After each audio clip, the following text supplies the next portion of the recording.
This episode of the Yesterworld podcast is in part sponsored by all of my amazing patrons. And if you want to help support the making of future content, please check out my Patreon and shop in the description below. And if you enjoy the video, make sure to subscribe and hit the notification bell.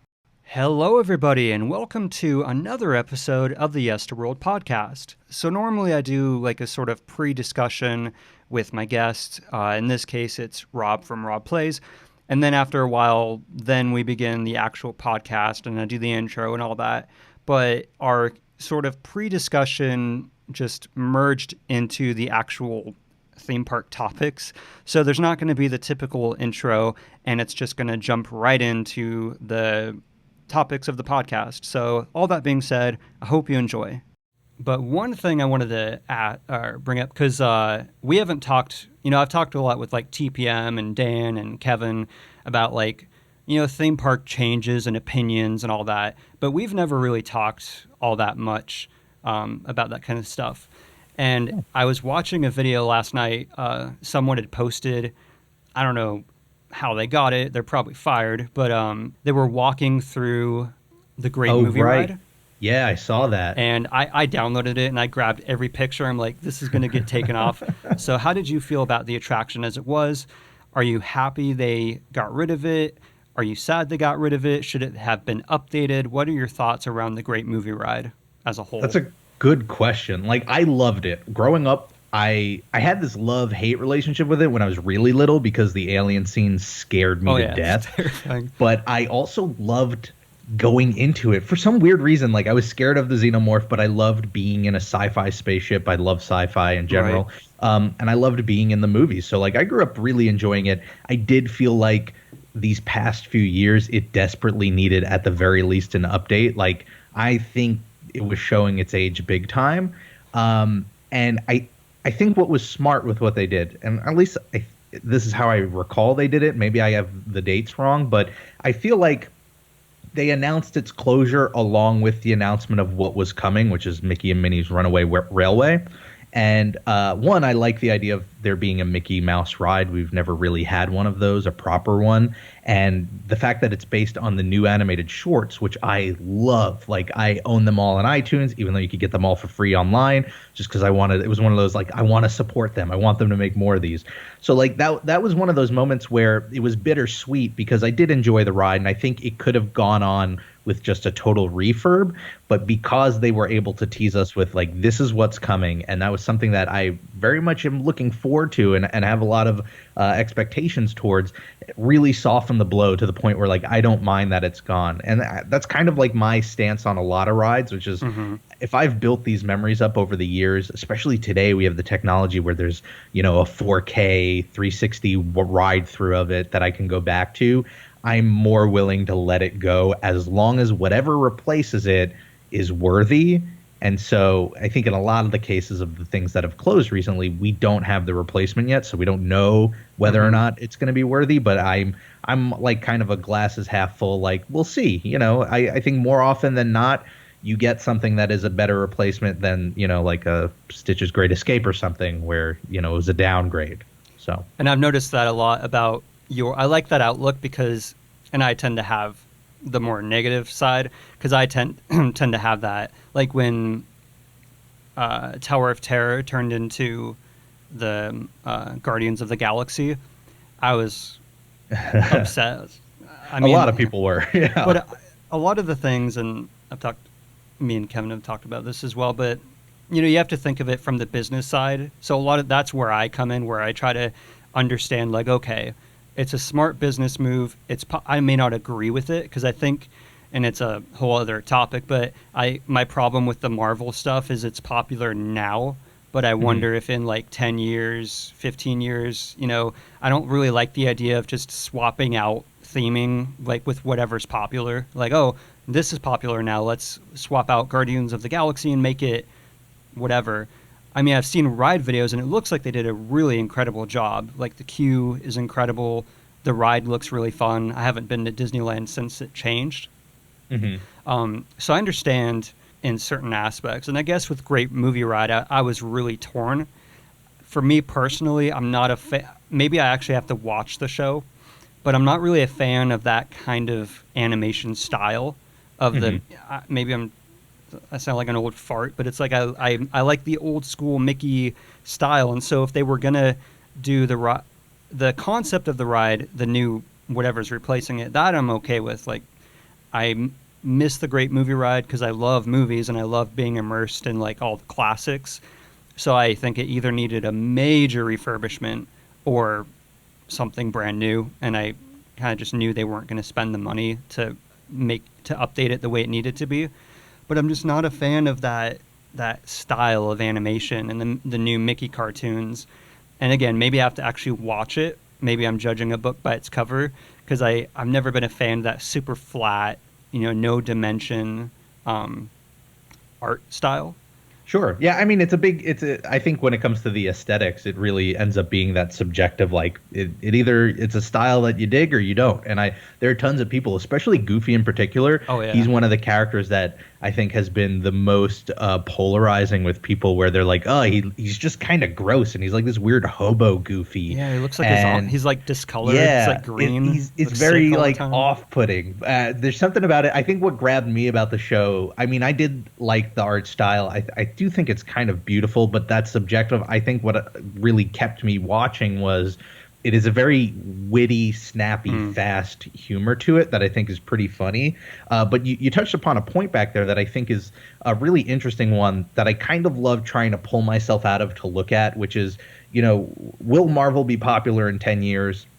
Will Guardians, like we're getting 2 Guardians attractions now. Is Guardians even going to be a thing? But I think the real question that I like asking is, will putting these rides in help it stay a thing? Like, is there an element to say, like, a lot of people, I think when Guardians was first announced said, well, it didn't earn it. It's not a classic. Why are we putting this in here? It's not a classic. Right.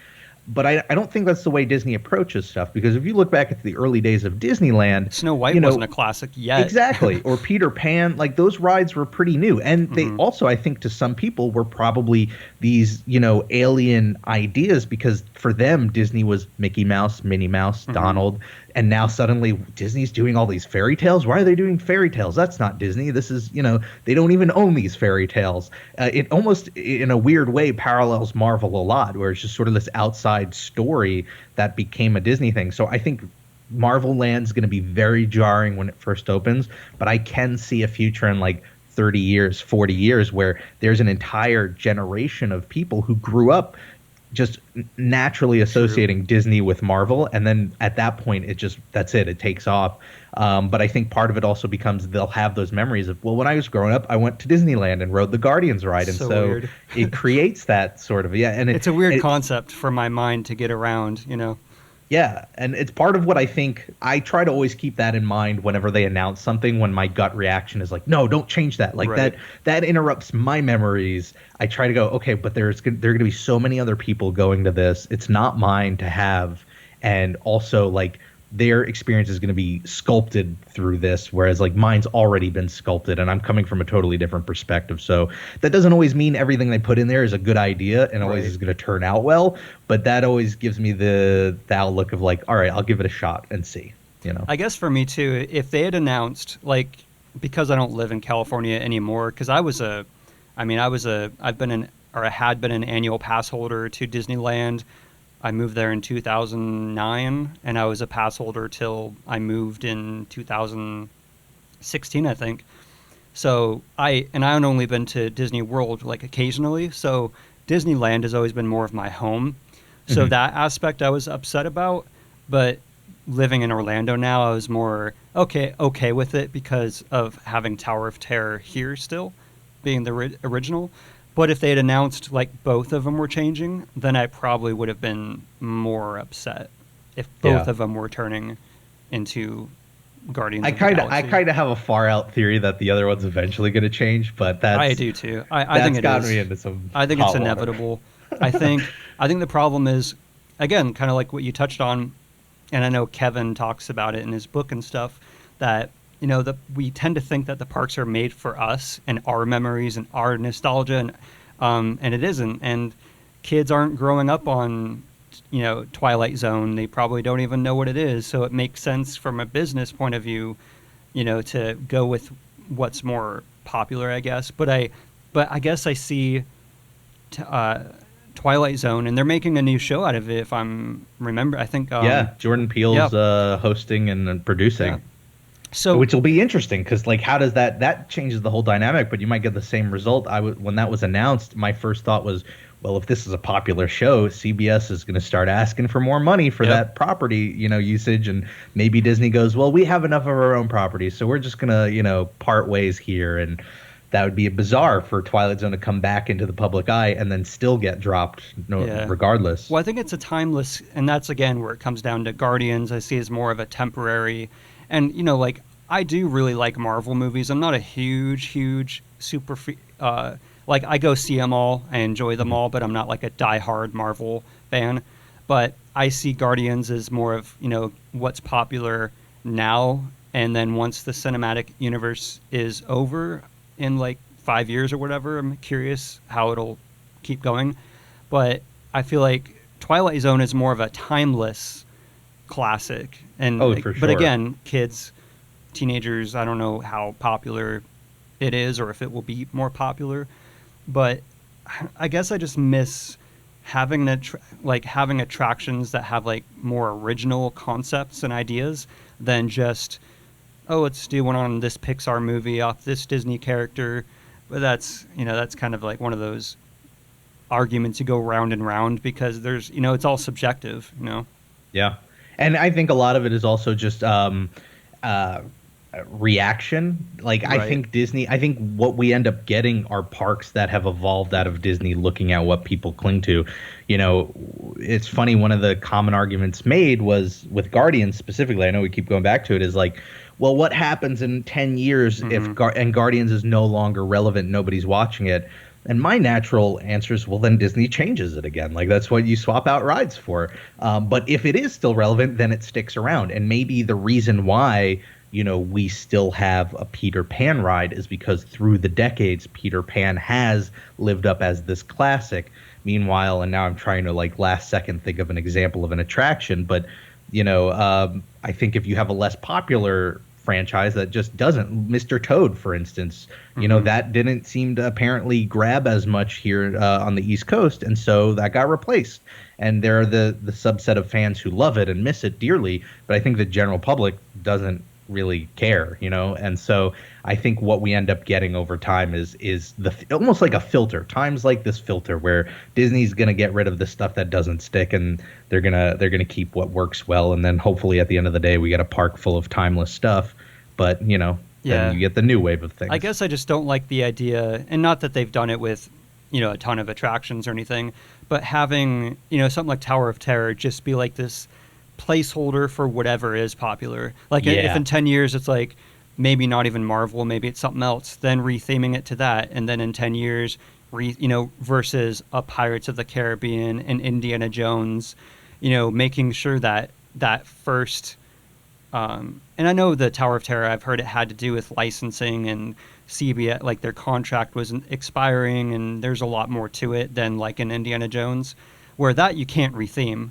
So I feel like I just don't want to see attractions that are built in mind of like, this is like an open canvas kind of attraction where we can, we can change this, we can retheme it. Whereas something like Indiana Jones, unless you updated it to like the new movies or whatever, there's really no way you could retheme that easily.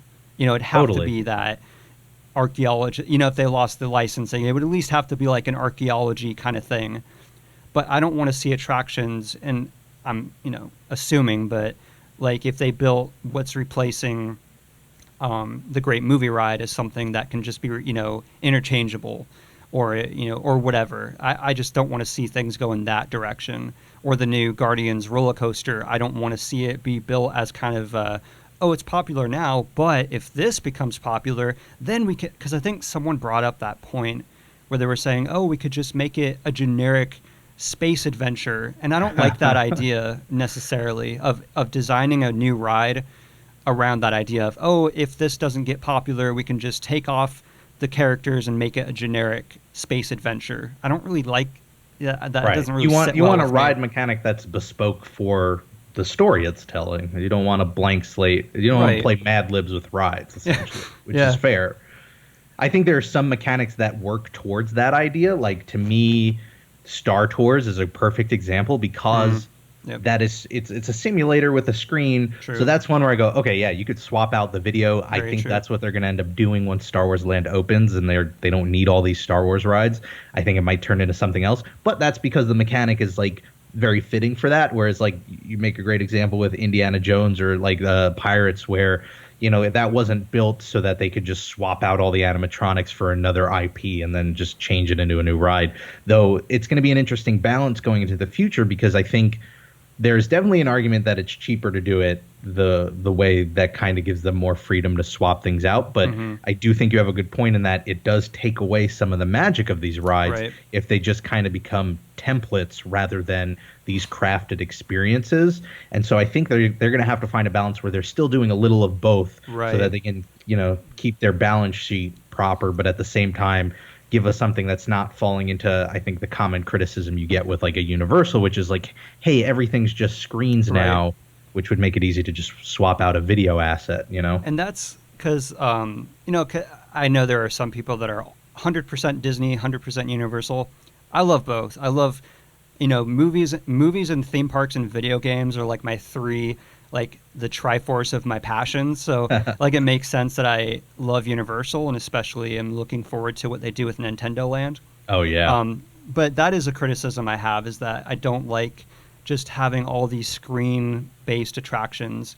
But what I think the best example of what they've done, or two of them, is Forbidden Journey and Gringotts, where the theming, I don't know if are you a Harry Potter fan at all? Light, like I've seen all the movies, read a few of the books, so I'm like into it. I saw that leaked Harry Potter role-playing game, and I was like really excited. So on that level of fandom, yeah. I hope it's not a fan-made thing. No, I think that's legit. That looks legit. Because all the Harry Potter games up till now have been not great. Yeah. If my memory serves me. But yeah, Forbidden Journey and Gringotts, I think, are great examples of implementing screens, but also having enough physical, practical stuff around you. Forbidden Journey, I think, is the best example. I don't know. I assume you've ridden it. So I actually haven't been to Universal in a long time. Might be going for the first time in ages this January. So that'll be my first time to cool. The Wizarding World. Wow. Well, that's cool because usually no one, like everyone has been there. So that's going to be really special for you to have all of that. Like, yeah, it's going to be wild. digest. I'm also looking forward to firsthand checking out the disappointment of the Fast and the Furious ride because I am a non-ironic fan of the films, and so I was excited about the ride, and then I saw like some clips of it and was like very, very let down. So I need to experience that in person. Yeah, that's one of those things where I would honestly say, and I'm biased because I'm not really a fan of the movies. I think I've seen like 2 of them, but for me, not counting carnivals or any, like in terms of major theme parks, it is the most, I think, lazy attraction I've ever been on. It's in a tram, right? It's like a tram ride vehicle? It's pretty much what they did is they took the tram tour from Universal Studios Hollywood, added a pretty impressive queue. Like the queue's the best part of the ride. Like I would go through the queue and just get off before the ride if I had the option, I guess. But like the queue's great and everything. But so they took what is in Universal Studios Hollywood and they added like one little section before that actually is kind of impressive. And then like this, I won't ruin it for you, but the section's over. It's more of an introduction, but you're like, okay, this is different. And then from there on, it's exactly like the tram tour in Hollywood, and it just doesn't work, in my opinion, and it's short, and it's boring, and it's not fun. At least Kong has the animatronic. Like, I wasn't a fan of the screen elements that they borrowed from Hollywood, or the main, part that they borrowed from the tram tour. But at least they have the beginning sections where it's, the narrative's not very good, but it's interesting. And then you have that incredible, King Kong animatronic. But with Fast and Furious, it ends, and you're like, that's it? Like, that's unbelievable. I just don't know how you get into a room. How do you sit in a room and plan out this attraction and go, all right, we've got this franchise based on cars and action and explosions and cars and cars and cars, and we're going to put people in a tram. We're going to put people in perhaps the vehicle most associated with just slow moving and boring. And And at we're the going to very have them least, go 5 miles an hour. We're going to yeah, have them enter exactly. Like a what? room where the tram doesn't move. It bounces around a bit, but it doesn't go anywhere. But we have screens on the side, and you're going down Oh, freeways, and Vin Diesel's hanging from rockets. And I was like just, guys, the series is literally called Fast and right. Furious. Like at least just rip off like Radiator Springs Racers or Test Track or something. Give us Right. that much. But again, Wow. I know they were having to utilize the space, and uh, I don't know. Again, I understand from a business point of view, it's smart because it's. I mean, I honestly do feel like I'm probably wrong, but from the outside looking in, I feel that between the queue and the shop, that's where the energy went. Like that's where Hmm. 90% of their energy went. You know, merchandising and the queue, which kind of leads to more merchandising because they have all these all this stuff from the movies. And then, oh, we'll just throw what we have at Hollywood. Like, we'll just put it in here, you know, and it really. Now, luckily, I'm not a fan of the movie, so I can't say like, oh, I'm disappointed, because I knew going in, I'd heard enough people say like, yeah, it's Hollywood's version, just with like one extra tiny part in the beginning. But then they have the Harry Potter stuff, which is amazing. Like, and like I said, Forbidden Journey. When you ride it, again, I won't ruin it, but it's such a great blend. Like the queue's amazing. Um, it's just so well done, and they have screens in it, but it blends really well with the actual practical parts of the ride, like really That well. I think it's the best example. But again, that can't be rethemed, even if they wanted to, really. right. Although I think that was a franchise where like you arguably won't need to retheme it, True. right? Harry Potter's Yeah. kind of earned its It's never place. going away. That's true. Yeah. Yeah, so I Uh, guess that's what it comes down to is just if you're gonna, I don't know, I guess I want to see, what's the word? More um, dedication. I don't want to see attractions that are built around, like you said, that kind of template where you could, mhm. I want to see more like Forbidden Journey and Indiana Jones that are here to, but I know I understand that's a risk, you know, like if, you It's know, interesting. The way you're describing it, though, it feels very much like an analogy to the film industry, where you go like, because obviously making these more crafted experiences that are dedicated cost way more money. That's like the equivalent of like your AAA summer right. blockbuster that cost you $300 million to make versus like your small indie that you just kind of pump out. And I think similar to Hollywood, the answer is probably you need a healthy blend of the two, because if you do just do those big AAAs, then all it takes is one or two failures to sink you. But if you only do the things where you're just pumping out, the generic template stuff, then there's nothing special. And why is anybody going to go there? Right. Especially with screens. Today's world, like with video games and mobile and just even VR now and its growth and how you can get that at home, screens are not that impressive. Like I'll take an animatronic that is less technically impressive than like a fully rendered CG character on a screen any day, because seeing something physical, I can't get, a Navi animatronic in my apartment. I could turn on the TV, That's yeah, so and see a funny. Navi. I was literally going to say, how did you feel about I always get the name wrong, the Navi River Yeah. Adventure? Like that animatronic was amazing. I Hmm. wish there was more than one of it in the Yep. ride. Some people say that, well, for cost reasons, that one costs so much, so that's why the rest of the Navi in there are just on a screen. But like, do it right or don't do it at all is That the way I think you should approach this sort of thing. So like get the budget so that you can put more than one, because just seeing the screen, like I was totally unimpressed. Now if you do it in a clever way, there's this great part in the attraction where if you look up, there are these leaves Oh yeah, and they're sort of yep. bioluminescent, And they and you see, bounce, you know. yeah, they bounce and you see footprints walking Hmm. along it, and the footprints are animated. And that's a clever use of a screen. That's not something you're going to get by just watching TV. Right. But like when the Navi are just like kind of walking by in the forest, it's like, all right, that's a TV back there. I'm looking at a Right. screen. Like that is kind of less That was impressive. my that I was a very kind of like I enjoy going on it when when the line is short enough. Yeah. Excuse me. But I think what kind of set a really bad tone though was that the first Navi you see is that like kind of projection on a, I don't even know what it is. The one that's really tall. And I was that almost ruined the ride for me the first time, because I was thinking the whole time, why couldn't they just build one? Like, just even if it doesn't move hardly at all, just a really, because to me it looked really fake. And even taking off my like looking at it objectively, I don't think it looks good. I don't think it looks real. I think it's so obvious that it's just a projection. It's just on a screen. Yeah, it's disappointing because I can totally see where they came from with it. They were looking at it and they were going, this is way cheaper. This thing's not going to break down. Or if it breaks down, it's because the projector broke down. And then all you got to do is swap out a bulb.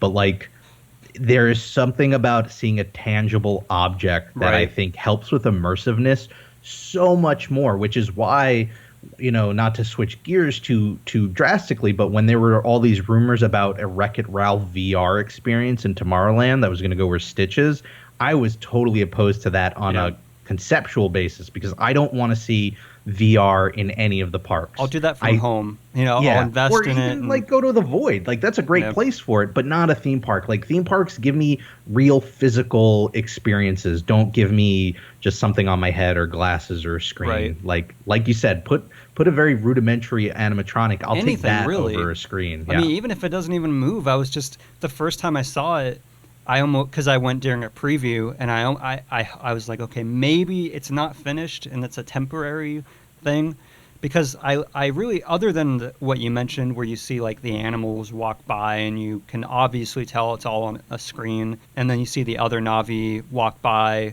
I loved all the other elements. I loved the music, the overall atmosphere, I think, is what they did the best, where you really do kind of feel like you're in this amazing jungle. And I love the first Avatar movie. I realize it has a lot of screenwriting issues and a lot of narrative issues, but I don't know, I've always really enjoyed the movie despite a lot of really bad dialogue. But I've always liked Avatar, so I love being put in the world. And then the end, the animatronic at the end is absolutely fantastic. Ridiculous. It's so smooth, it's so fluid. But then I was like, why couldn't they have just had, I understand budget reasons, but again, like kind of what you said, either go big or go home, like do it, go all the way, or don't. I don't know if that makes sense.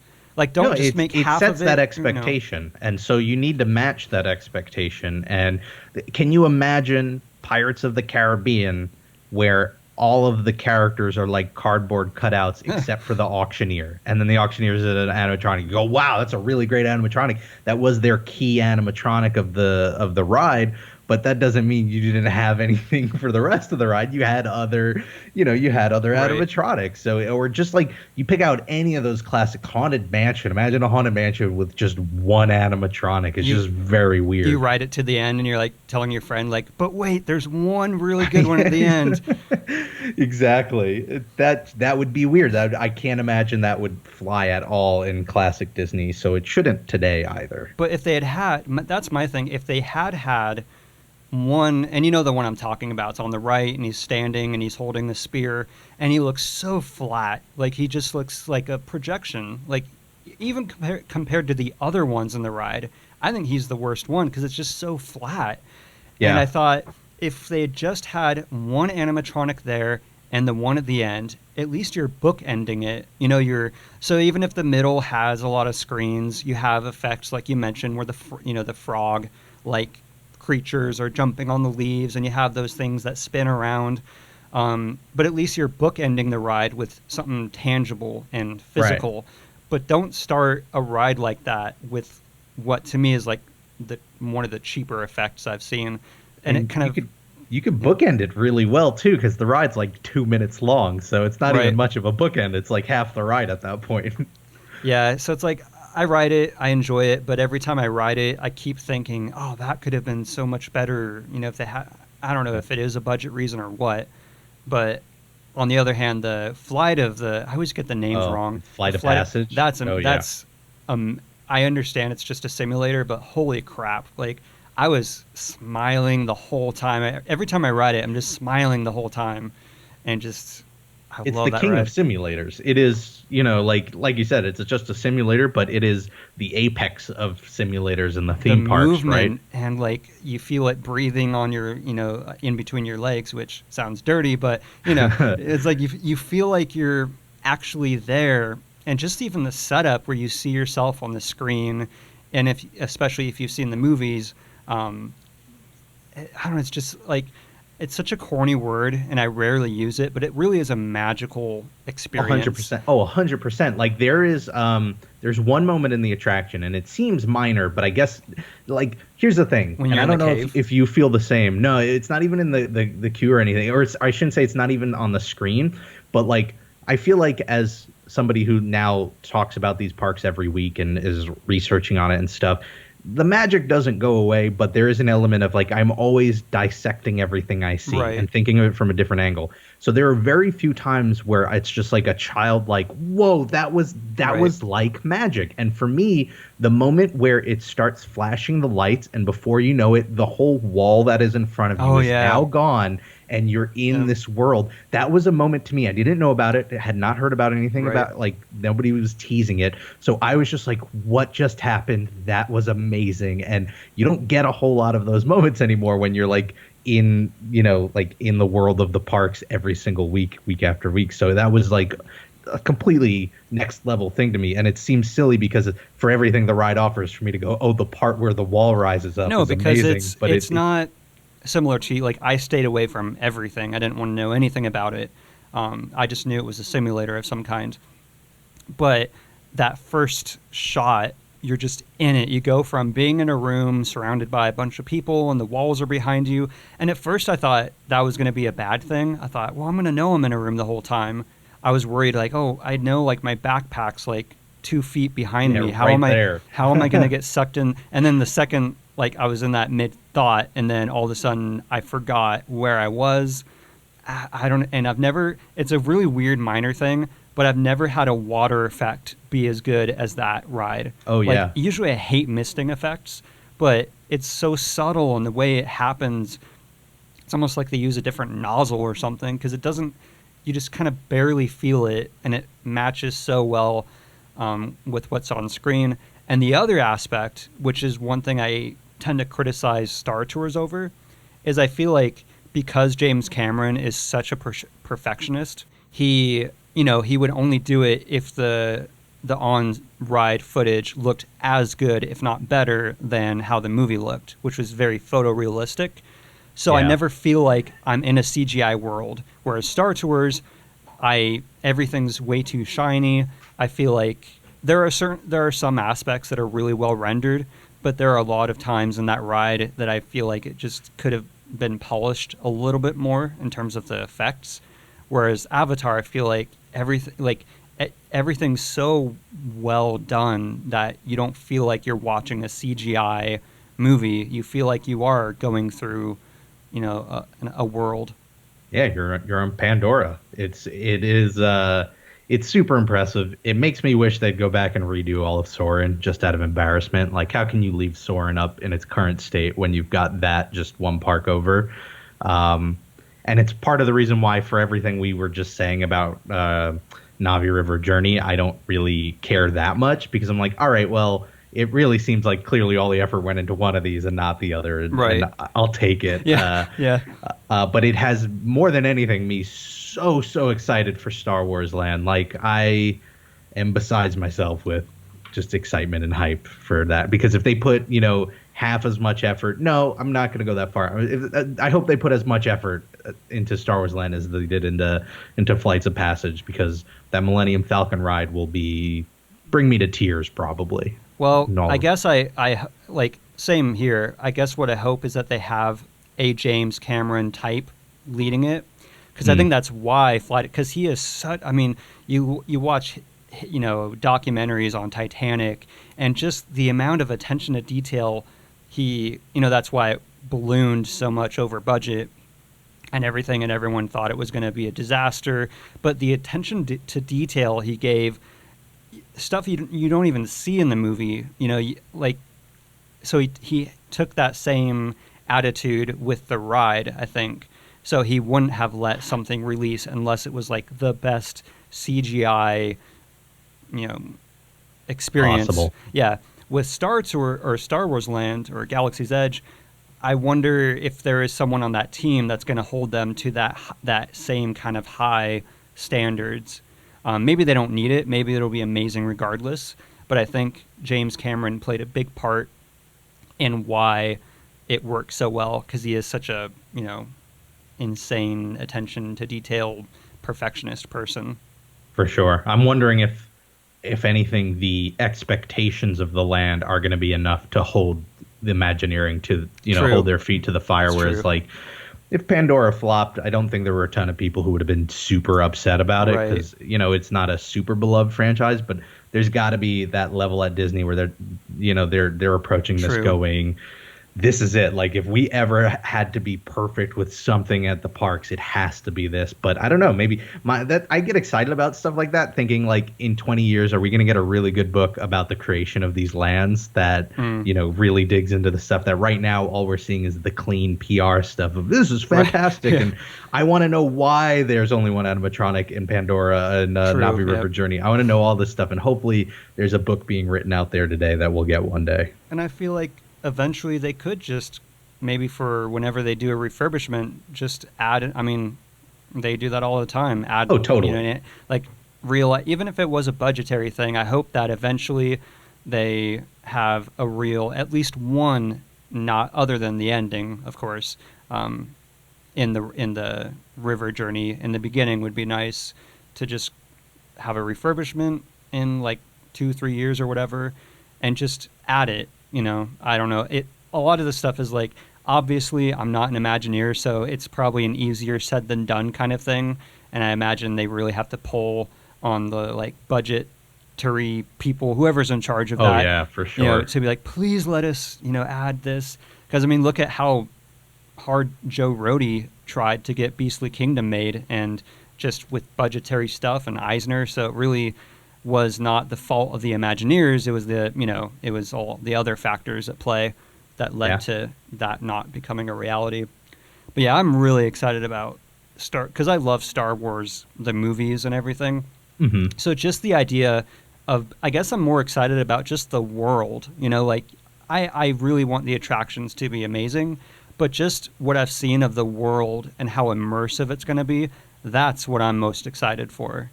I'm this idea that they're connecting a lot of these experiences together. How you perform in the Millennium Falcon attraction is apparently going to have some weight to how you're treated in the cantina. I've heard about that. Like, that's the sort of like, as Disney fans, I'm sure we'd all be fine if they just kept doing like, okay, here's a new ride and here's a new ride and now we'll do another ride. But I do like that there is this thought being put into like, well, what's the next step in themed entertainment? What are we like? Okay, let's take these narratives and we'll connect the ride experience to the restaurant experience in some way. Like, that's the kind of stuff that gets me really excited. Similar to you, like the other one, which is like the First Order breakout something or other. I know next to nothing about that because I'm not that super interested into it. I am 1,000,000,000% invested in this idea of the Star Wars hotel for similar reasons. Like, how do you take the hotel experience or just this immersive putting you in another world experience and put it up to the next level with all of this new technology? That's what excites me most. Even if I wasn't a Star Wars fan, I think I'd be really into things like that. And apparently I heard rumors like the costumes are going to be different. Like, they're not going to be wearing normal cast member name tags.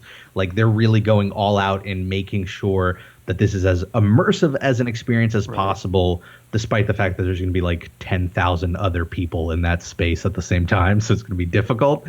But that's where I see the future going, which is why like a lot of people will ask, like, what do you think the next theme park's going to be? And I'm all in on this idea of like, if the hotel is half of what it promises to be, then I don't think we'll see any new theme parks ever again. I think we'll keep the ones we have, but I think that's the future of theme park entertainment right there. Like in doing it through hotels, or kind of like these Westworld-like experiences that are all about like, smaller groups, more immersive, more totally immersive from where you're sleeping to what you're doing during the day, rather than we're going to make a park with 20 rides Right. for I just hope they make 20,000 it people. like, because that's where I wish I was like a media journalist, because I think I heard it's going to be like, I mean, the per night cost is just ridiculous for the average person. So I hope Hmm. they, I don't know, maybe with that, have a way that you can still experience what they're offering just without staying overnight, There. Because Yeah. I think I heard, I don't remember how much, but the number was ridiculous, like on a per night basis.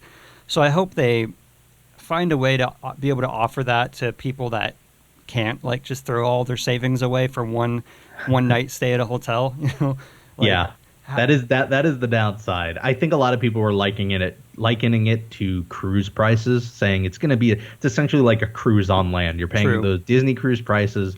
It's going to be like a 3-day experience or 3-night experience, but it's all inclusive because everything you're doing that whole weekend is packaged into it. I think the balance there will end up being like to that ridiculous prediction I just made, like I don't think they'll necessarily just start ignoring the parks. I think you'd still get new rides, new lands. I don't think they'd go as far as to build an entire fifth gate, but like, yeah, there should be a balance there, and maybe there will be. Maybe the idea is, okay, we'll build this one hotel. This is the real hardcore experience. You're gonna live, sleep, and breathe and eat Star Wars for 3 days. And now we'll have like this other brand. We're going to do maybe a middle ground between theme parks and this hotel experience. And that'll be maybe you just show up every day and it's still the same idea of a narrative plot that you're playing through. But I think that's the key that I'm really excited for is, I love going to these places because they immerse you in other worlds. Right. And maybe it's because I grew up playing video games, but like video games are all about the idea of making you the hero of the story and Right. you're the one, pushing things along. And I think this hotel idea kind of gets us closer to living that out. And of course, the grand version of that is Westworld before all of the, murder and chaos and stuff. Yeah, But the first 3 episodes. yeah, Before, exactly. The ideal version, it's like Jurassic Park before the dinosaurs get out, sort of thing.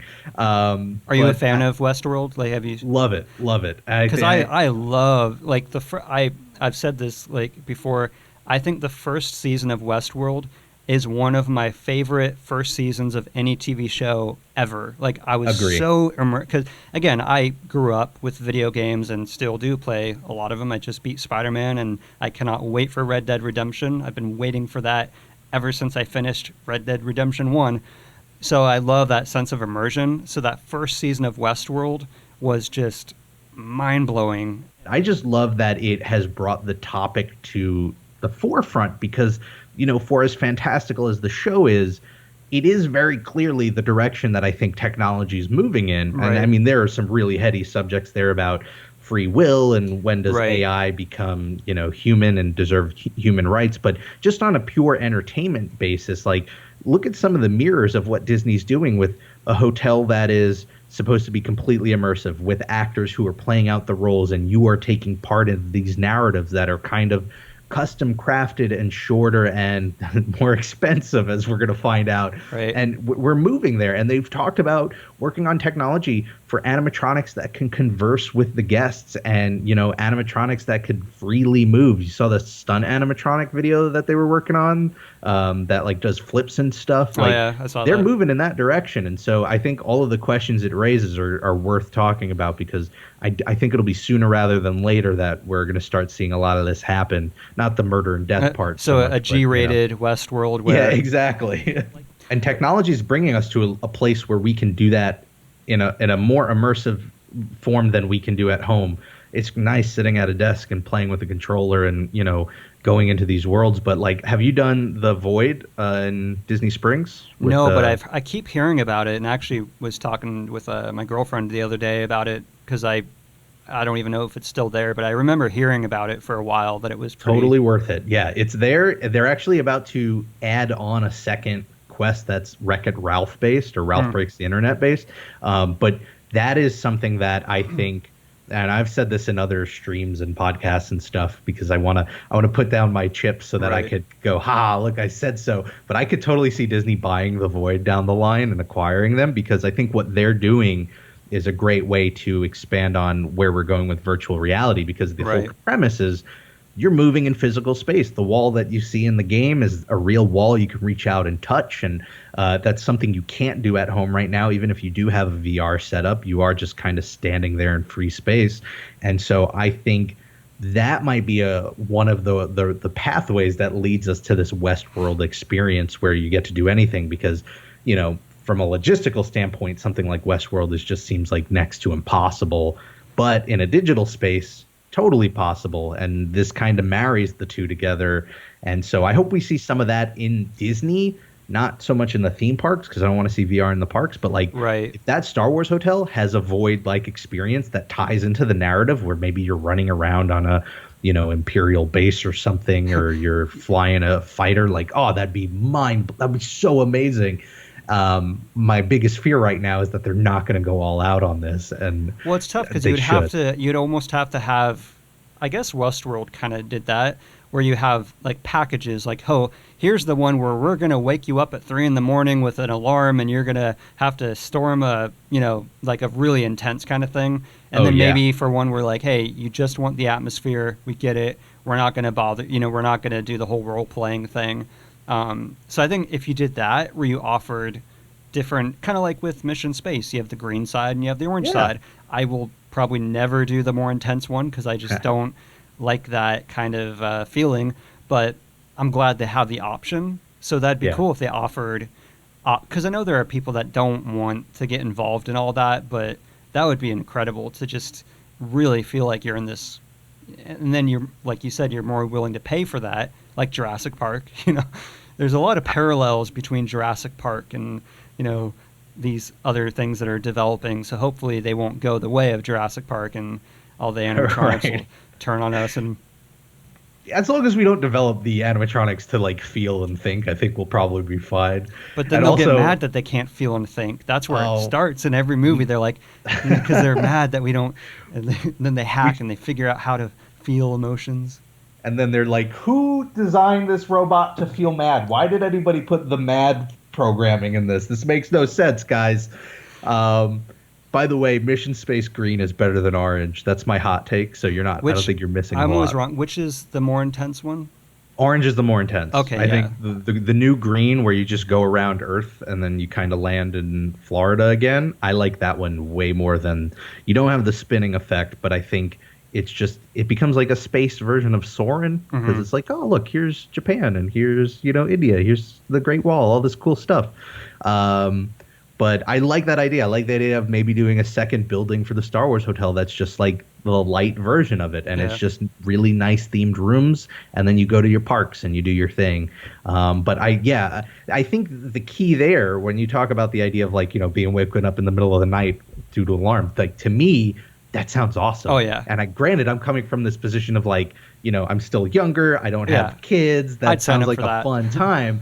Yeah. And I think what Disney needs to be willing to do with anything they do, whether it's rides or hotels or just experiences, is they need to be willing to create some experiences that aren't accessible to everybody. Like, I think Walt's dream of Disney was to create a park where everybody could have fun. But I think that's different from creating a park where every part of the park can be enjoyed by every person. Like, you have, and we already see that, right? Like, not everybody can ride Rock and Roller Coaster. Right.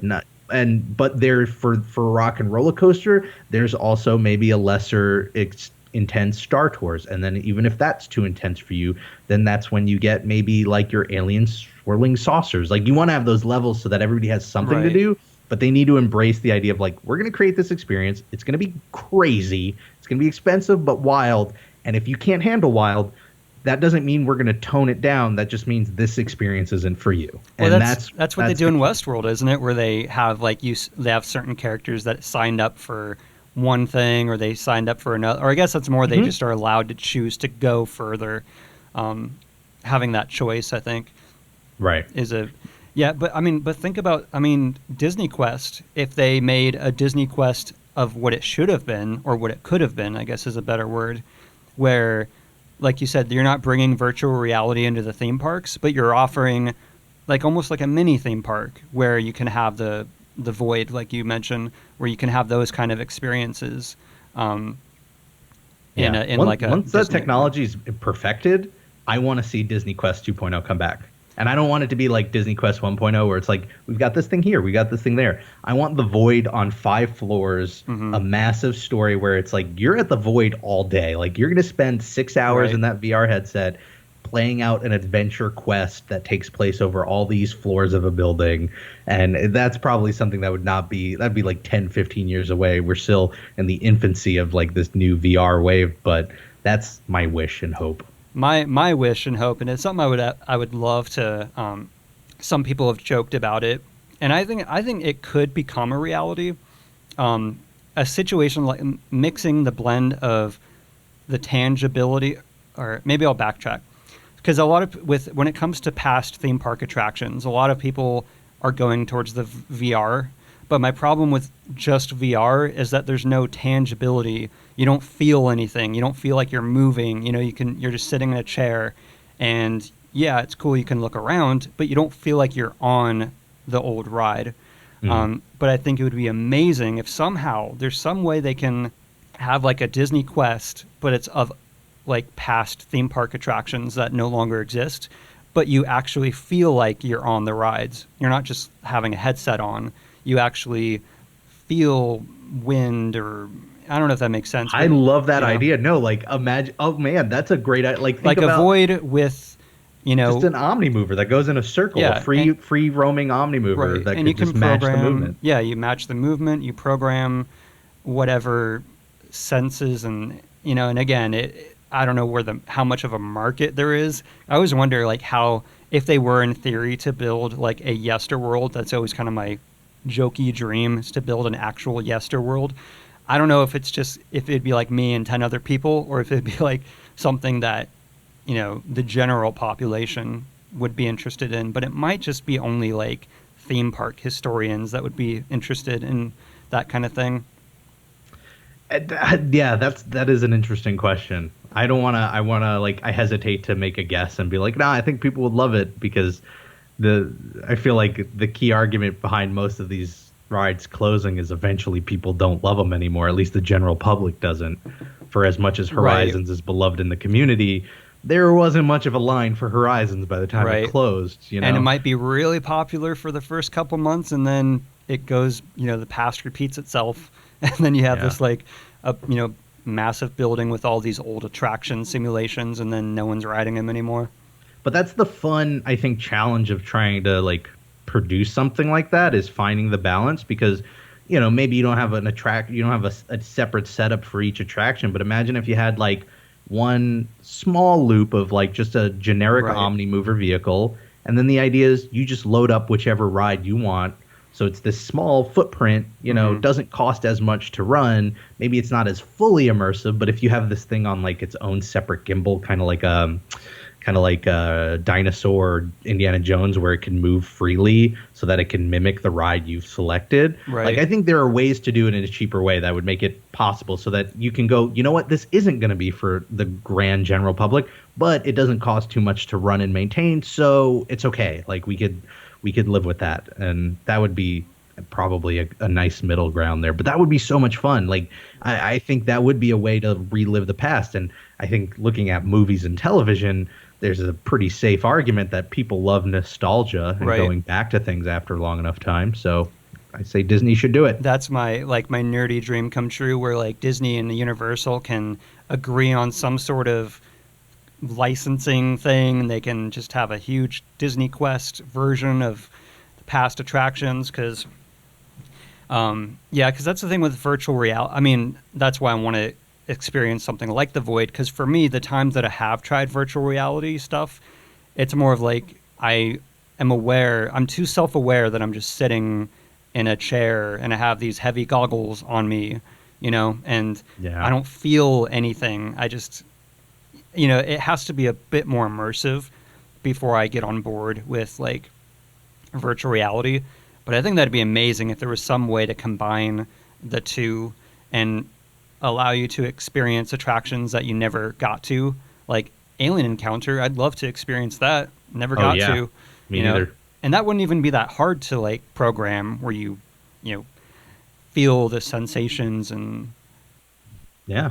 I think another thing you can do is you have your different markets with it. Like say again that this physical setup, maybe it's kind of expensive and there's not enough people who go to it. But Right. like if you created a lighter version, going back to the hotel idea, if you created a lighter version that you can download on Steam, so that, yeah, you know what, maybe not enough people are going to the museum version to cover the cost of the museum, but hey, thousands of people who don't live in Florida or California are downloading it for $20 a pop, and so that's Right. offsetting the price a little bit. It kind of, supplements it. And so I think you can find a balance there too, where, maybe somebody who's at Disney for a week doesn't want to take time out of their week to go experience old rides. Right. But you know what, if I'm at home and I've got that, that just wanting to experience Disney because it's been a while, like boom, just download it. That becomes Yeah. one of the options, and then you can go, you know what, I can't wait to experience Body Wars. I just did it with my headset at home, but I can't wait to go try it out when Right. I'm in Disney Springs next time and get the full version. And I think the other thing too, and that's kind of going back to Flight of Passage, why I think that works so well, is it would have to be absolutely photorealistic CGI, because the second you feel like you're just watching a simulation, you get taken out of it. So Mhm. it would have to be like Avatar level stuff, like for me to really be on board with any kind of VR attraction type of stuff. And hey, they own ILM now, so and Pixar, they have no excuse. Right. Everything CG in those parks should be top notch all the time. So There's no excuse. I was so glad they redid Mission Space because that was looking real old. that's why Star Tour, like there are parts in Star Tours where I think, oh, that's really, really well done. And then there are just little things here and there. It'll be like a character walking by that I think needed a few more passes of texturing and a little bit more render time or something, because it just doesn't always um, match the kind of photorealism of the other things going on. Right. Doesn't click. Yeah, I mean, I'm sure behind the scenes it's all money. Oh It yeah, boils it's down to like, do we want to give it the time? But now I think especially I think back in the day when all of that was first new, like Star Tours. I mean, the original Star Tours, I know used a lot of practical miniatures, but like I think CG people were a lot more forgiving because the novelty of CG was still there. right. Nowadays, it's like, come on, you got to be on top of your game all the time because I could sit at home and make something and see, like, it's just become so ubiquitous that that level of expectation is raised all the way to the top, and they've got the companies now and the money, so it should Right. always, There really that's the easy thing. there is no excuse anymore other than budgetary constraints to have bad CGI. I mean, there isn't. I mean, Sure. Yeah. So the moral of the story is Disney needs to, I think they need to go back, redo the Taj Mahal scene in Soarin', because that's the one where I can definitely tell it is 100% CG, and it throws me off every time. And I'm like, guys, you took out Steven Tyler's, like you added a finger to him overnight. You could do this with Soarin' too. Just re-render it and pop in the new video, and you should be set. Yeah, and it's always, and I guess the other part of it is too that as we get more clearer projections, 4K and whatever, it's really hard to hide bad CG. Yeah. Like you watch older movies that at the time they looked amazing, and then you watch them on like 4K or even 1080, like a remastered Blu-ray, and you're thinking like, oof, man, is it my nostalgia goggles or was it just, because like the original Soren, well, I guess those are more. I think those were all real locations. I remember seeing like a behind the scenes for it where they'd go and shoot there, which was the biggest thing. That was the biggest one where it's like, also, come on, like you're Disney, like slap a camera onto a helicopter and go film in these locations. I know it costs more than doing it in CG, but like it's just so much easier to get a good looking product by shooting the real thing. We've just seen this wave of it happen with the Star Wars, the new Star Wars films, where they put so much emphasis on we're using real sets, we're using practical effects, we're not going to do all CG like the prequels were, and it, for however you feel about the films as they are as stories, like it shows, it looks so much better. Right. So I would love if they went back and redid Soren, as in like you don't have to. I mean, I'd love if they fixed the screens, but you could keep the exact same scenes you wanted to do, and then just just go film in all of those places. I don't need to see the elephants fighting and throwing dirt in my face. Like, just show me real elephants. That's cooler. How many of the, do you know how many were actually filmed on location versus ones that were just... I don't know off the top of my head. I could have sworn like all of the locations in version 1.0 were real. Like they just shot them all. Right. But that's because they weren't doing anything like crazy. I think the craziest thing was the fighter jets when you're going over the desert. Mm-hmm. Those might have been added in. But I'm pretty sure most of Soarin' 2.0 is CG. Like, oh, really? I knew that certain scenes were, but I didn't know how much were CG. Either they all are, or at the very least, I think Disney's blending too much in that they all come off as like CG. Well, when I ride it, and I try not to be cynical about that sort of stuff, or go, oh, this is fake. Like I get it's a ride, so I'm not expecting total realism, but they always seem to be throwing in, because you got the polar bears, you've got I know the people canoeing in the Pacific.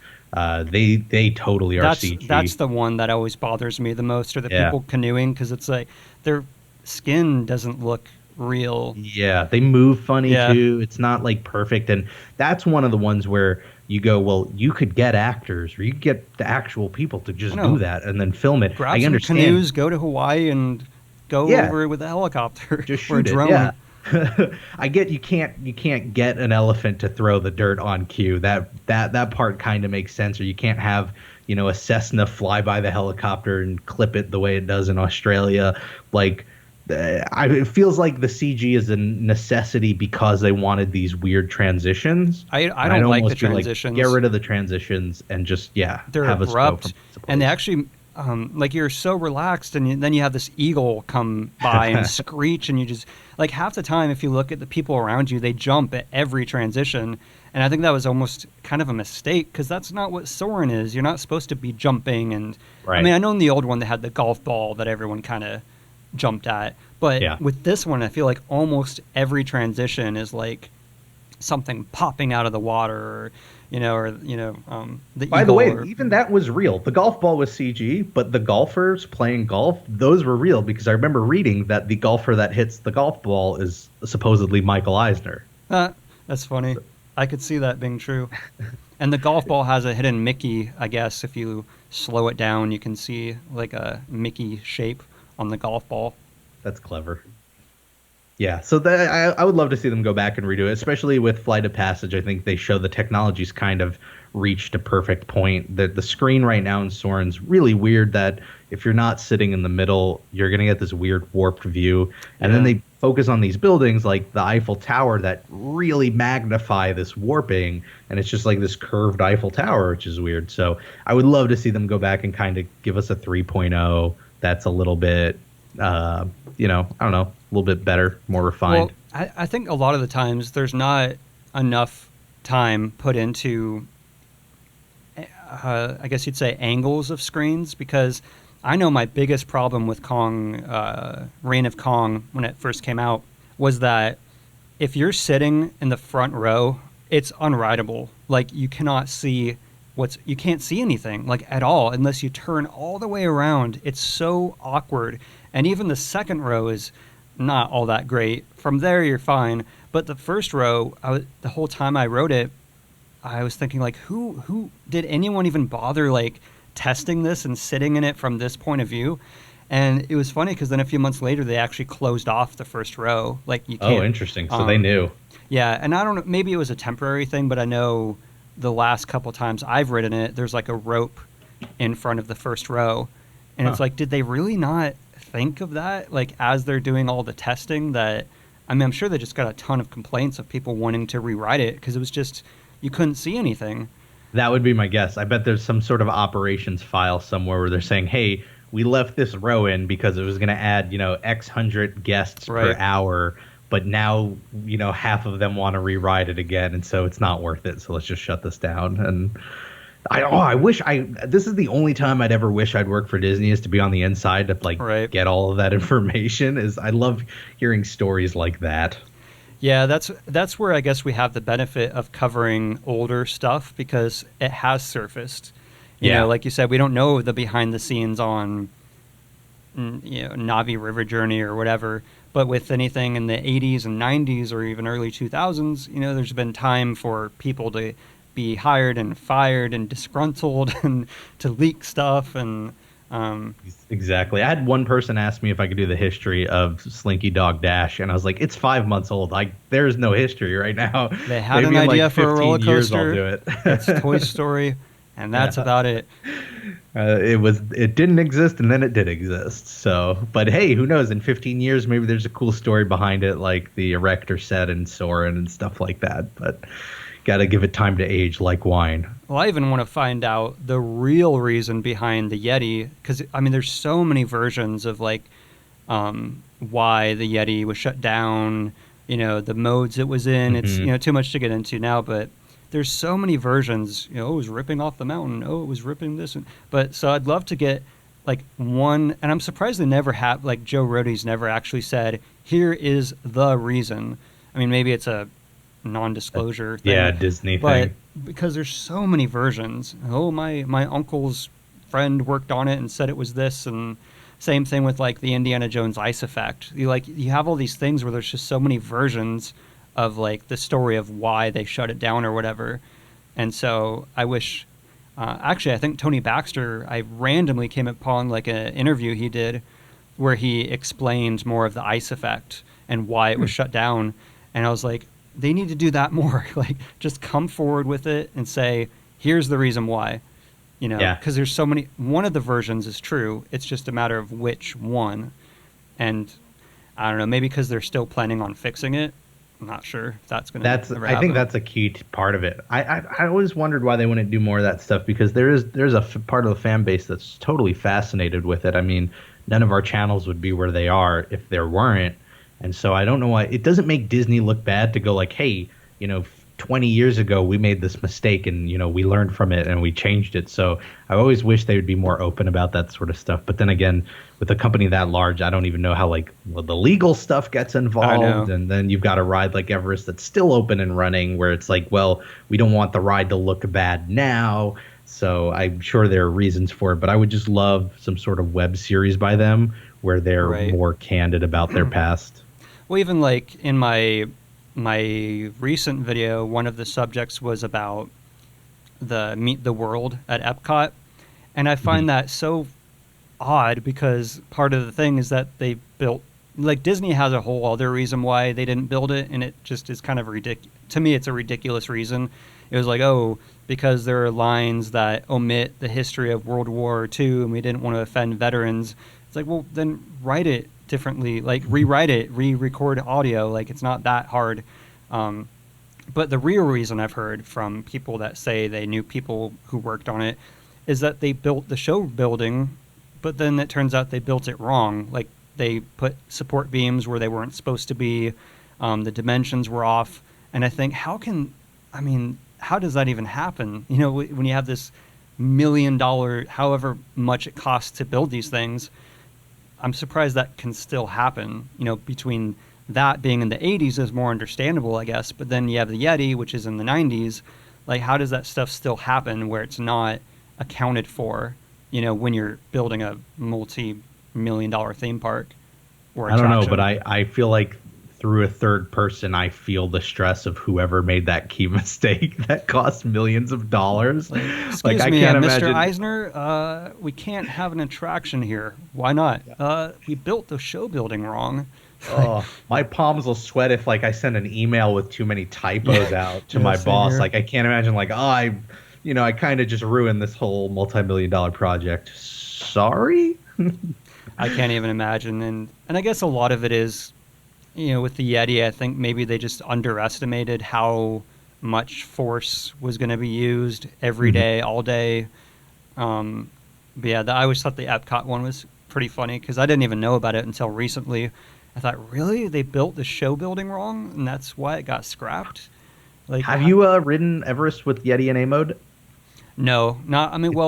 Maybe. Terrifying. Because it's terrifying. When was the last time? I can't remember when. It was really early on into its, I think, existence. I want to say it was I don't know, it was in the early 2000s, I think.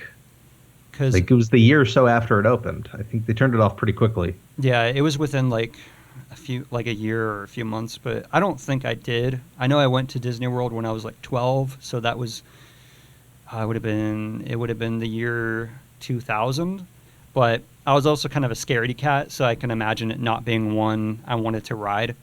I was in the same boat, which is why I never did Alien Encounter. Which is why I'm pissed, because I was just going to say that I could have ridden Alien Encounter the one time we came to Walt Disney World, because I came to Walt Disney World like once when I was 12, and then the next time was when I was like 23. So I never went there in between. But I remember Alien Encounter being there, and I was just like, nope, not going to do it. I don't know if I had done it, maybe I would have been like traumatized or something. So maybe it's a good thing I didn't go on it, but yeah, butterfly effect. You wouldn't have a channel right now for some weird reason. Like you would have hated theme parks, and then would have done something else. Puts me in like an institution or something like that. Yeah. Yeah, but I guess it's the part of, I guess it's almost like a I don't know if catharsis is the right word, but in exploring these subjects in a way I can experience them. So I guess that's one thing that kind of drives me, and maybe that's, I don't know, what drives you to explore these things that we never got to sometimes, because then you in a way make up for not getting to experience them firsthand. Yeah, and I think a big part of it too for me is like it's getting to re-experience some of this from the perspective of not only now being adult, but also just looking at it from this analytical point of view. There are certain things that I remember seeing ads for the big red boat and the Disney cruises, and then I remember the ads for the Disney cruises, but I never had the story back then when I was a kid because they were just commercials on TV. So like It's really fun getting to get the story behind it, and also find all the history of the stuff that I just never knew about. Like the topics I find most enjoyable to make are the ones where when they're suggested to me, or like I come across them when I'm like doing research, I had never heard a single thing about it, and I'm like, whoa. Same. Like this whole thing happened, completely oblivious to it, and then it's getting to explore that thing for the very first time, which is really like just a real fun time and makes for a fun hobby. No, that's the same for me. A good example actually is the recent where I kind of explored the really terrifying versions of Snow White, because I didn't know I knew that they were like scarier, and I was trying to figure out like, oh, what's my next video going to be about? And then I think I just kind of randomly stumbled upon something, and then when I looked more into it, I was like, how have I never heard of this story of how absolutely terrifying Walt Disney, and I never got to ride Walt Disney World's version of any Snow White, unfortunately, which is part of why it was interesting to me, but I had no idea how much history there was and how terrifying it was, and like the original versions, it blew my mind that they would even make an attraction that terrifying, but I had no idea. So those are the ones that I get into, that I really sink my teeth into, where I just had no idea. And it's like, how did I not know this? How is this not something that is like widely, Because and I love you get the mix of comments too of people who are on the same boat, and then the opposite where they're also similar. Like, I never knew about that. That's amazing, and that feels really good. But then also people who are just like, I remember that when I was a kid, and I was like, that's so cool to get into that world.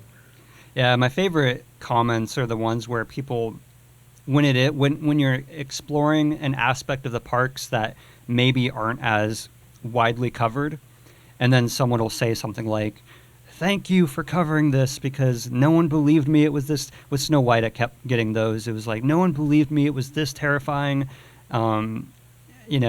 because I guess just it wasn't that commonly known. But I like hearing those when you almost feel like you made someone's day by making something that they always hoped someone would do a video on or explore, because then they're like, oh, I remember this, and they tell you the story of when they wrote it as a kid or whatever. That's always fun. Yeah, and that kind of ties into the appeal of Disney, of like building these memories, and I think it makes it click. I don't know. I mean, I know you cover other stuff outside of just purely Disney, but like I think theme parks in general, or just like these sort of entertainment experiences in general, tend to, I think, tie more into memory a little bit more. Like, I don't think I would have the same connection with people who are watching if I was doing videos on like the history of computer technology. Yeah. Like, nobody's like, I remember, the Intel Pentium 2 processor, that was great. You know, it's not quite the same thing as like the Haunted Mansion or something. Yeah, it's like, I think it's anything when it's like a visual experience, whether it's a video game, maybe not as much for movies, but like, or maybe it's when it's something that you're immersed into, and then people are like, oh, I remember when it was like this. And then one thing I think I brought it up with Kevin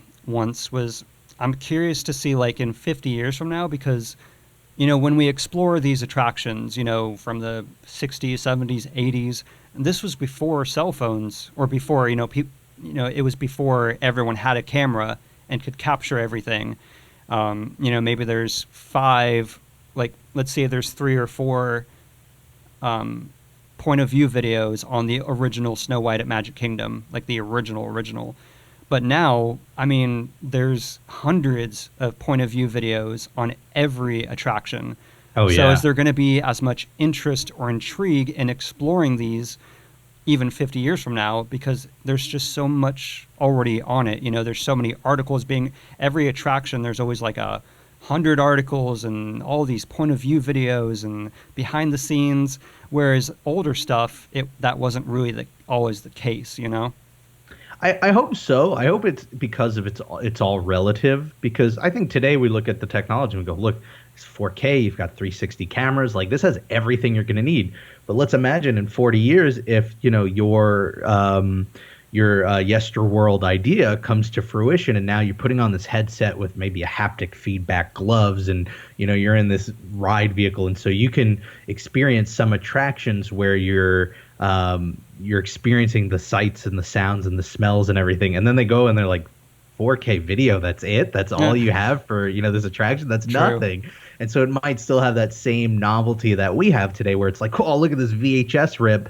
Somebody took their giant camcorder onto Horizons and got like a 480p video, where back then they must have been like, oh, I never had this for Adventure Through Inner Space. That's true. So I hope it's all relative. I mean, that is fully dependent on that technology continuing to evolve. If we stop where we are now, then yeah, I think it's going to be it's going to fall flat. That always puts me in this kind of torn, I don't know, like, I'm on the fence about it, because on the one hand, there is, I think, an allure to creating these videos of discovering all of it, and you lose a bit of that when you can go, well, let me just download 4K 360 videos about it. You have everything you'll ever need. But on the other hand, from the historical perspective, I'm like, that's cool. I love that people are capturing all this, because I've covered plenty of topics from like, how did nobody film this thing just once? Like, I wish somebody filmed it once. It makes you want to pull your hair out. It's like, of all the hundreds of thousands of people that visit the parks, how did no one bring a camera? And of course, somebody probably did, and they just never thought to put it online anywhere. But like, so there's the part of my brain that loves cataloging all this stuff. That's like, yeah, I love that technology is allowing more people to do more of that, so that we can remember the parks more. True.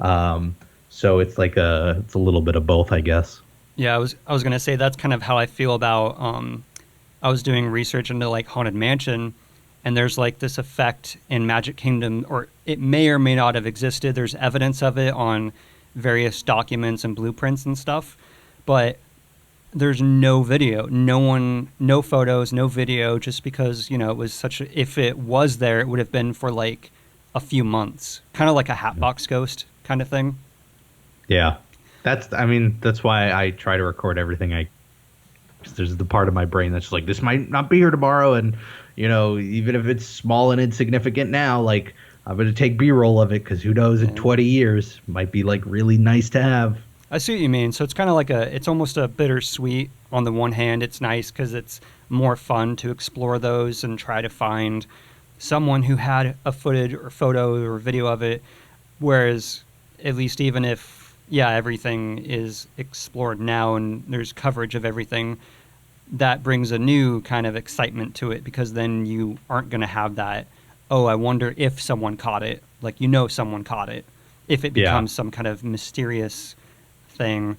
When I find that perfect old footage of an event, it's like finding buried treasure. Oh, It's I like, know. this is great. I've been searching for this thing. I finally found it. It's going to make the next 2 days of editing so much easier. And while from that perspective, I build this library up so that in the future I have to do that less, you Right. don't get that feeling of, I just found buried treasure. It's just more like, all right, well, I'm just going to pull this out of my library here and plug it into the video there. And, Yeah. so it takes a little bit from the process, but I think the end result, which is like capturing the history of these parks, it helps ultimately. So I'm for it for those reasons. Well, that's exactly how I felt when with the Indiana Jones ice effect, because up until then, I'd only seen like one video of it and like one image, and because it was like one of my earlier videos, and I probably went through every Indiana Jones point of view on the internet, and I was able to find another one that was even more clear, that you could actually see it so much better. And I think I found two actually, and that was like one of the best feelings, was finding that, this thing that people didn't know if there was footage of it. And I just went through a ton of like home videos that people uploaded and found a few of them.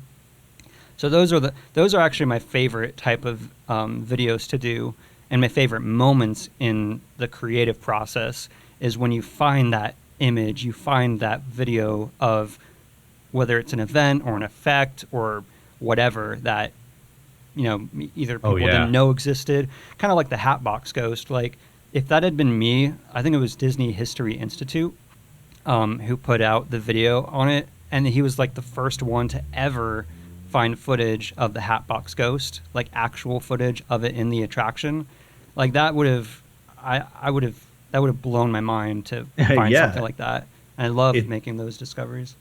it's turned me into a bit of like a digital hoarder Yep. now, where I'm just like, all right, save this, Yep. save all of this thing.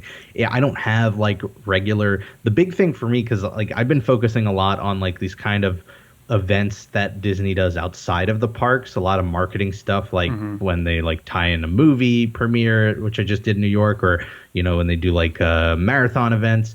And so there's a lot of TV coverage, and I don't have like cable right now, but there's a part of me that's like, man, I wish I had like some sort of capture setup, tied Right. into a television. So anytime Disney's mentioned on TV, I just record a copy of it and just save it, like the ultimate Disney archivist. Just for all these, even though it's silly to sound like, just for these YouTube videos No, that it's not. might be Yeah. useful one day in the future.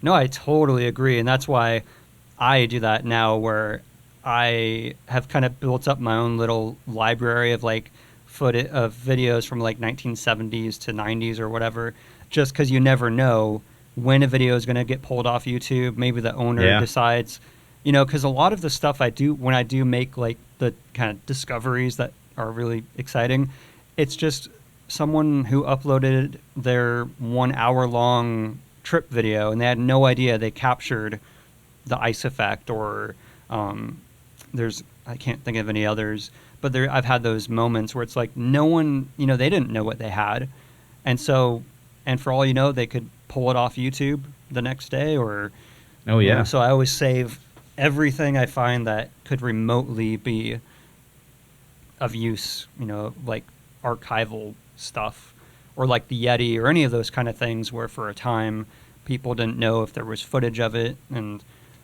yeah, that's why I have like a 5 terabyte RAID system. Oh wow, In that's heavy addition to duty. edit, I mean, it's not like it's only for archival, but Well, in my head canon, it is now only for the Disney archival stuff. It's just for that. I have 5 terabytes only for Disneyland footage. Which is especially impressive because, all of the older stuff on YouTube is always like 480p, so it's like 50 megabytes Right. for an hour of footage and stuff. So it's really, that's a lot of I'll have footage. to calculate how much, because I do have more from like, I think the 60s, 70s, and 80s of Disneyland and Magic Kingdom, where I just would download anything that was decent quality and that had, interesting footage. And then whenever I'm doing a video that takes place around that time, I'll kind of quickly go through all of them again and be like, oh, I remember when I found this one shot. I need to like actually categorize all of it so I don't have to go through every video every time and look for something again. you and I are living in the same exact scenario right now. It's almost eerie because it's a very similar thing where I've got like I have very sloppy folders where it's like, all right, this is Disney World, Disneyland, Tokyo Disney, but like within it, it's just like video2.mp4, and I'm like, all right, I need to sit down one day and just organize all of this stuff, right? And just make it nice and orderly. And then in an ideal world, I would love to go in and like clean it up and upscale it and color correct it and do whatever cropping needs to be done to like, fix the blurs of all of the VHS rips and stuff like that and just make perfect, pristine versions of them. But, that's one of those projects that's always like, tomorrow. I'll do it tomorrow. Well, what I've started doing now is if I download a video, and even if it doesn't have what I need or what I want, if I did this for the keel boats because I knew I eventually wanted to do a video about keel boats. And so even though it was for a totally different subject, if I ever came across a video that had a shot of the keel boat, I would like download it and then put it in the file name so I could find it later. So I need to do that on a much bigger scale where it's like, oh, there's a shot of the Haunted Mansion before it opened, and then log that in, or because there's so much.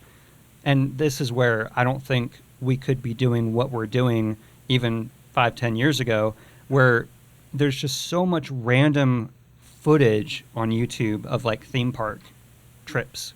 Oh yeah. And they don't know what, they just upload the whole raw thing, and then you'll be going through it and you see that one moment or that one thing and you get all excited like, oh, they caught it, and they don't even know, they probably don't even care because it's not, Do you think there'll be a little less of that into the future now because so much of people's theme park experiences are going to be vlogs, and so it's going to be like selfie shots, and so they're never going to have like the cool shots of things being built because they're just going to be right front and center in the camera the whole time? I think I say, by the way, as a total hypocrite because I do the same thing when I go to the parks, but I just think that'd be a funny future to run into. I think that will be an issue, but I also think the other thing is I think we'll have, I don't know, there's something about a fan, like, hold on. Frodo. Hey. Is your dog's name Frodo? Yeah. That's awesome. We got him last year. He's a Corgi Labrador. Oh, nice. And we're if we get another dog, we're going to name him Bilbo. That's awesome. That's cool. Yeah. What was I going to say? I was going to say, I do think an issue will be, let's say in the past, someone takes a camcorder to a theme park and they just record everything. They're not thinking of putting it on YouTube, but now people film with that mentality. So there's going to be more editing involved. It's not going to be like these. I mean, half the stuff I find when I do find, like in the Snow White video, I randomly found, and it was like the only footage I could find of the original Snow White at Disneyland, of like people riding on the original ride vehicles. And it was just within like another random hour-long trip video. But I think there's going to be less of that because I think when people film, it's for a specific reason, if that makes sense. Totally, yeah. I mean, it's for an audience versus for, just home movies for, memories. Now, it could be wrong because obviously I'm not like a family man. I'm not a father, because a lot of them are like, the parents that just kind of, they're on the family trip and they take everything and, they don't have any purpose. They're just recording it. And then they just upload it for their other friends and families to see. But I think we're going to see more like kind of self-editing where you're not going to have as much like raw hour-long stuff that you can pour through and then randomly find that thing you're looking for. Because I think when people film now, it's more for a specific reason, if that makes sense. Because the quality's better. And I don't know, I feel like there's a different mindset now between, in the day. It's like if you brought a camcorder into the park, those 20-pound things, you're going to film everything and make it worth it. But now I feel like with phones and, I don't know, you're going to find more specific B-roll and stuff, but not as much of like the raw, unedited. Oh, yeah. And videos. I think, this might be going too far into it, but the technology wasn't around back then to edit as easily. Like, True. Yeah, obviously editing was around, but, the mom or dad with the 20-pound camcorder probably didn't have an editing deck at home, so it was Right. just, this is what we recorded. I hadn't thought of that, but that's a Now, really yeah, good you point. can edit on your phone. Yeah. There's iMovie for your cell phone, and you can cut things out. And people are recording. A lot of people are going to the parks, and they're recording directly to these platforms as True. well. So that's another thing to consider, is they might not even have a copy in the future because they just recorded right to Instagram or right to whatever it There's is. no And tapes. There's no tapes that they edit it from. That makes sense. Yeah, because one example I like to bring up, I think it was around 2001. It was in one of my videos where the tiki room, there used to be another tiki goddess called Udi. It's either Yudi or Udi. And she was in the main A-frame of the tiki room building. If you look it up, she was where like the Barker bird used to sit. Okay. But anyways, in 2001, and it has to do kind of with the Eisner era of them not taking care of some of the maintenance stuff, but the entire A-frame collapsed. And there's a few photos of it, but if that had happened now, that's where there is a benefit of people filming everything now. Whereas I looked through every video I could find from 2001, and I never found any footage of it. I found it like 3 or 4 photos. But if that happened now, oh man, it'd be on every YouTuber. It'd be everywhere. If like Instagram, a building collapsed. YouTube, all over the place, and it would spread fast. If Haunted Mansion's like beam, I mean, it wasn't like a huge accident, but it was enough to where nowadays that would be everywhere. Tiki room collapses. I almost died. I was walking. It's just like it would be in so many videos. So I guess that's the positive, is that you'll get more of that. So more archival footage of it. Yeah. No, it's changing world. Hopefully I won't be doing YouTube in like 30 years, so that I won't have to worry about it as much. True. But surely video will still be around and editing and all the rest of that stuff, so it'll be interesting to see where it goes. Yeah, that's a whole other topic for another. It's like the whole where YouTube's going and all that stuff. But But anyways, I think it's probably about time to wrap it up, since I think it's been like 2 hours. This has been fun. It's funny, we spoke a lot about Pandora, more than I think I've ever spoken about Pandora before, and it's given me some new perspective on the place. Well, same here. Yeah, like you have a nice habit of bringing up all like perspective. Like I'd never thought of that idea that back in the day you didn't really have a way to edit your footage unless you had like a Moviola or whatever. Whereas now you do it on your phone, so then you're not going to upload the original. So I never thought of that, but that's so true. And I used to have to edit VHS when I was in film school. One of the projects we had to do was we had to edit a project just using a VHS deck, and it was the worst editing experience of mine. I'll cut 8mm film any day over editing on VHS. So even if the tech was around, I can't imagine many families like taking the time to do that sort of editing. It is the worst. That's the one thing in film school, like I don't know why, but they never had us do that in any of the classes for whatever reason, because I always wanted to cut on film or cut actual film, and they never had us do that. That's an experience I want to have. It's cool, it's like novel, and then that's it. There's definitely the moment where it's like, wow, people did this for entire movies. That's amazing. I don't really want to do this for longer than 5 minutes. Right. I'm cool with all this technology. But like VHS should never, we need to just forget that ever happened. Just recording between the two decks was the worst thing in the world. Well, that's kind of why I almost understand some of the resentment of the older editors. That for sure. I mean, I would if half of my career was just doing it all by hand and all that painstaking work, and then kids of this generation are just doing it on their phones. But I think the key is to at least appreciate where it came from, whereas a lot of people don't even understand how crazy it is that you can do that on your phone and not have this like $1 million setup at a studio, literally cutting and splicing and gluing and. But I understand the resentment when you hear from older editors of how easy we have it, because we really do in a lot of, even with YouTube, we're not having to go through actual libraries. You can, like we were talking about newspapers online, you can so much you can do online that you would have had to go to like physical libraries and pour through hundreds of journals.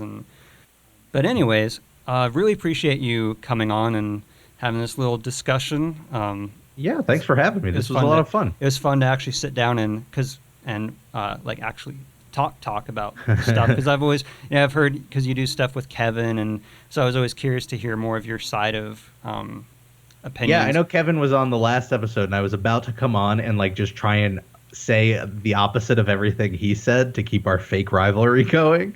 But no, this was a lot of fun. I enjoyed this. And you have a very open, because there are a lot of people that don't. I try to stay in the middle, but I appreciate that you have a very open-minded aspect and a very optimistic, which is rare in theme park history people or theme park fanatic or whatever you want to call it. That the glass, like you said, the glass is half full optimism, and it's refreshing to not always have everyone or someone who's just like, oh, this is a horrible decision, this is an awful decision. Because we never know, maybe the new Guardians ride at Epcot will be the most amazing experience in the history of theme parks. Who knows? We'll see. And according to some commenters, that means I'm paid by Disney. So Bob Iger, if you're hearing this, I'm still waiting for my check. It would be real nice right about now. You're a shill. They call them shills. Yeah, I have often been called a shill, and I was like, hey, I already speak highly of Disney, and I do it without them paying me. I'll gladly take their check if they want to send me one, but they apparently don't. So I guess I don't get that benefit. But that's what a shill would say. So that's what a shill would say. Who knows? All right. Well, thanks everyone for listening. Hope you enjoyed our little discussion, and I'll see you all next time on Yesterworld.